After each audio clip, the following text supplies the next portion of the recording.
article and study that says how China became the world's leader on renewable energy.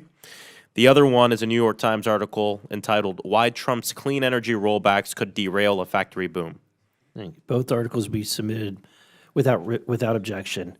I now recognize the lady from Colorado, Ms. Boebert, for 5 minutes. Thank you, Mr. Chairman. And Ms. Gunasekara, I just want to commend you so much. Thank you for giving such straightforward answers. I was not hearing of the outcries from my colleagues on the other side of the aisle when our Keystone XL pipeliners were laid off, when my district was regulated into poverty, when oil and gas was pushed out by overregulation and Green New Deal policies. I did not hear the outcry for veterans or service members who were discharged from the military because they refused to take a trial vaccine that was not that we didn't know the effects of. I didn't hear the outcry for small businesses that went under and were not able to reopen. Many people lost their jobs over poor regulations and over-regulation. So thank you so much for giving clear and concise answers. We do have an overgrown and bloated government, and DOGE is absolutely exposing that and all of the waste, fraud, or theft and abuse that is taking place with our American tax dollars. So sorry, I don't have a question for you, but I wanted to just say thank you so much for being here and for your expertise.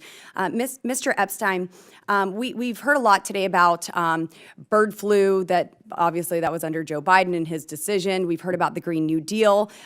We heard that America needs to lead on green new energy, really this green new scam.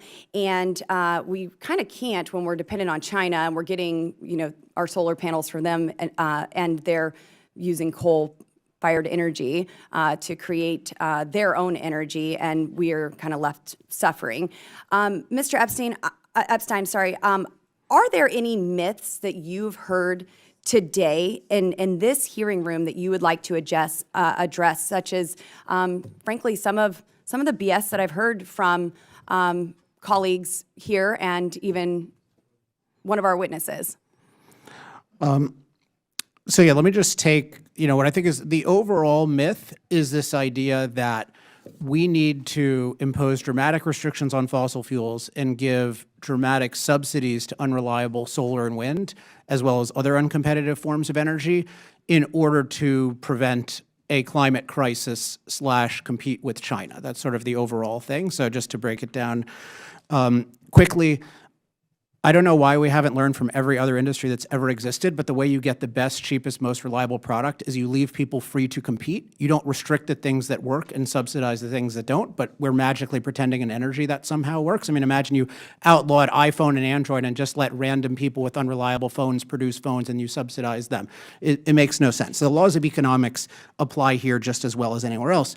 In terms of averting an alleged climate crisis, I've documented human beings are so resilient from climate that we are safer than ever from climate. Our resilience is rooted in fossil fuels. So if we restrict fossil fuels, we make ourselves less resilient. We will reverse what's been an incredible decline in climate-related disaster deaths.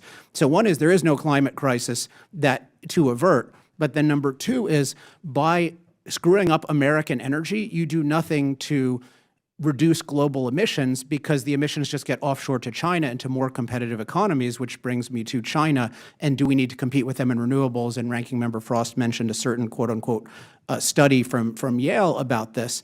And the issue is China is becoming the leader in fossil fuels. And one of their leading uses of fossil fuels is to produce overpriced, unreliable energy infrastructure that they sell to us and that we are incredibly dependent upon. So the whole thing is wrong, and what we need is very simple. We just need energy freedom. So we need the freedom for all forms of energy to compete. I think somebody mentioned we need technology-neutral standards for our grid. That's very important. We don't want to favor or disfavor any form of energy.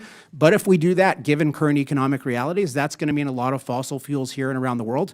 And overall, that's really good for people because a world with a lot of energy can handle any climate, but a world without much energy can't handle any climate or really anything else. Thank you.